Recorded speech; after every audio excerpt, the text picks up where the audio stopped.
Move your body up and down.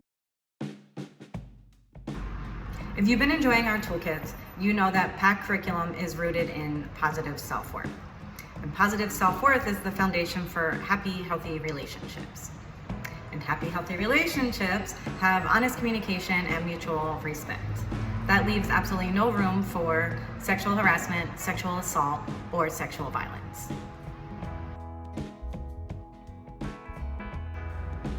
Most of us, women especially, can name and identify blatant situations where harassment, sexual assault, and rape exist. It's the blurry ones, the ones between friends, the flirting and the dating that tend to trip us up. We find it hard to assert boundaries when feelings are involved and their attraction exists. But this is where our self-worth is most valuable. This is where it really counts to know I'm worth it and I'm worth respecting myself, I'm worth respecting my boundaries, and I'm willing to speak up for that. Personally, I've been in situations where my boundaries were not respected, and it doesn't feel good. And when I look back and reflect on it, I always am questioning what I did wrong or how I'm accountable or I'm the one to blame. And that basically is rape culture. And so this video explores how rape culture pervades our society and it clouds our judgment of respectful behavior. So keep watching to see if you can relate to the existence of rape culture, the frequency of these blurry violations, and to identify some solutions for change that you can make in your own personal environments.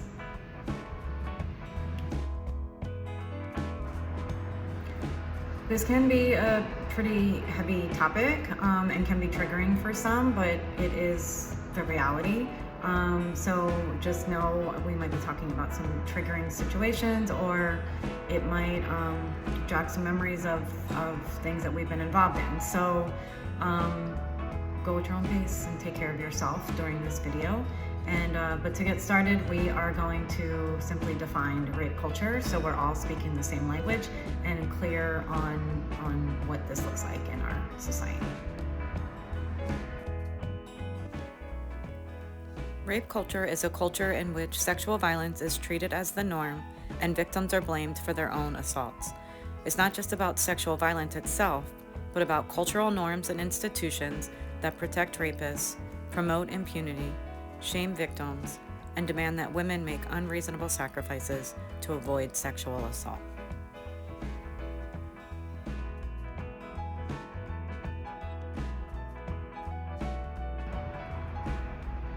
So it's not about the sexual violence, so to say, it's more about the social norms, the society norms that perpetuate the rape culture.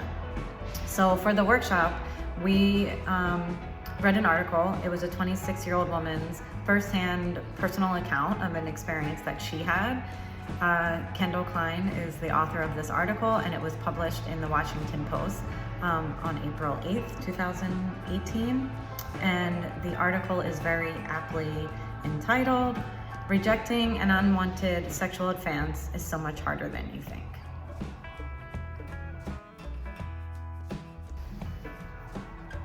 So we all agreed that it is difficult rejecting unwanted sexual advances, particularly in certain situations. And so we spent time to read through the article, and we kind of paused at different things to point out what the cultural norms are that made Kendall uncomfortable speaking up or awkward or kind of let it go.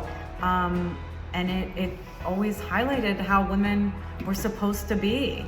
And it was kind of frustrating in conclusion, you know, that there's so much fear for us to be able to have rights over our own bodies.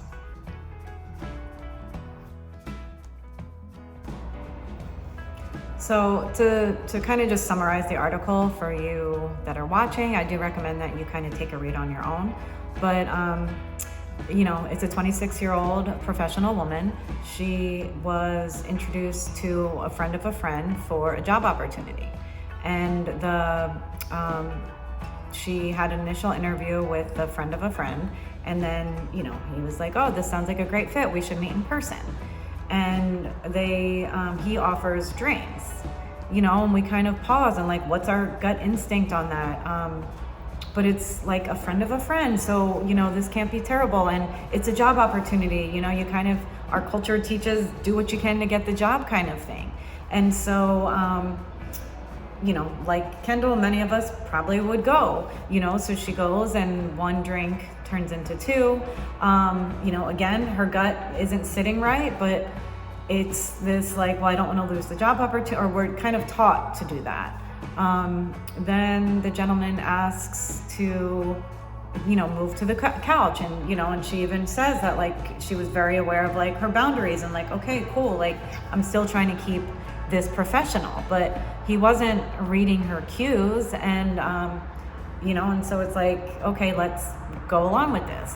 And then, you know, finally it's, you know, time to go, and she was gonna walk, I believe, and he offered to take her home. You know, now again, this can be a personal preference. Some of us in the workshop were like, no way, but it's a friend of a friend, you know, so there's like all these things that are swirling in our brain that kind of keeps us feeling safe. It's part of a job, but then now this person's older, and so it's just like this power struggle kind of morphed, you know, from the start of the evening. And so she accepts the ride from him, and at the first stoplight there, he leans in to kiss her.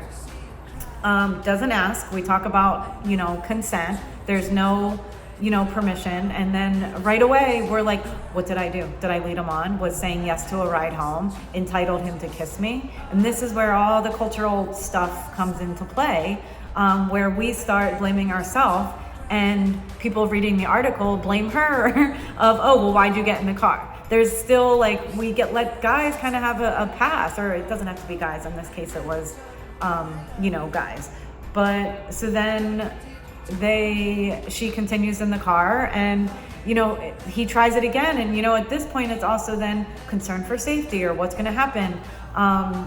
I think she, you know, ultimately ends up getting out at a stoplight and just kind of walks the rest of the way home. But there's just a lot of these underlying cultural norms that we're taught as females to just continue. And that's what's perpetuating rape culture in our society. If we, you know, speak up, we're fear that we're going to be injured or hurt in some way. If we speak up, we're afraid, you know, they're not going to like that, you know, we're not going to get the job now, or, you know, just all these kind of variables that make us look poorly. And that, to be honest, comes down to our self-worth. And as I mentioned, you know, PACT, we're rooted in that, but that doesn't make these circumstances any easier. And we have to kind of start building that muscle and listening to our gut, and kind of recognizing, you know, at the start of the evening, if I'm not comfortable with having drinks on an interview, say something, you know, like let's start practicing saying, hey, you know, I'm not used to going on a job interview over drinks. Could we maybe meet for coffee? You know, there's other ways to go around doing this, but we're not necessarily taught to do that. And our culture encourages us to kind of say, yes, oh, you're women, like be nice and be accommodating and all these kind of things. And then by us doing that, now we were inviting this, and like, oh, we're such a bitch that, you know, we changed our mind. And consent lets us change our mind. So this article was, you know, one example of many that I'm sure we could find, or sure we all had personal experiences. And hindsight is 2020. You know, the author of the article, you know, recognizes about doing things differently. But when we're in that moment, that's where it counts, and that's where we're not trained to do things. And that's why the work at PACT I find is so important, because we're bringing forward these real life situations. We're talking about why it's hard to do the right thing in these situations. And then we want to support you, and we want to encourage you to build that self-worth muscle so you are able to speak up for yourself. So what do we do about it? You know, there's many of us in this world. It takes two to tango. There's a lot of kind of campaigns that are, no means no. But I think that like we can be accountable in our own personal circles and our own personal behaviors, that hopefully has a ripple effect. So, I challenge you to start with awareness. Look at social media. Social media, we're kind of hiding behind a screen, but look at what your behavior is. Look at what you're responding to. Look at some of the comments and decide if you're kind of perpetuating rape culture, or maybe you're involved in a conversation that makes you uncomfortable, but you don't really know what else to do about it, so you're going along with it. We can help you stop that, and this is kind of takes us into challenge 2 of start practice stopping it. If you're on social media, you're behind a screen, that makes a lot of us feel more comfortable. So get comfortable saying, I don't want to continue this conversation, or this conversation, doesn't feel good anymore. I'm not going to continue. But start practicing ways that make sense for you to assert yourself. Do that online and in real life. And also one thing that I challenge us, and I find this hard, and I've been in situations where I haven't spoken up, but keep our friends accountable. If you hear them saying things that are perpetuating rape culture, speak up and say, hey, that's not appropriate, or did you know this? And I'm not, saying to fight your friends, and I definitely think the way you deliver this information is more helpful, but make it about educating and talking about it and letting your friends know, like, this is what's going on in the world and this is how they're adding to the problem instead of being part of the solution. Like I said, it's, what can I do? I'm a small part in this world, but I definitely do believe in the ripple effect, and I will do my part and I challenge you to do yours. If you are struggling with speaking up and respecting your self-worth and honoring your own self-worth, reach out to us. I am a confidence coach, and I've been doing this for years, and I would love to help you practice tools to help you find your voice. So please reach out for your complimentary coaching session with me. Thank you for watching our video.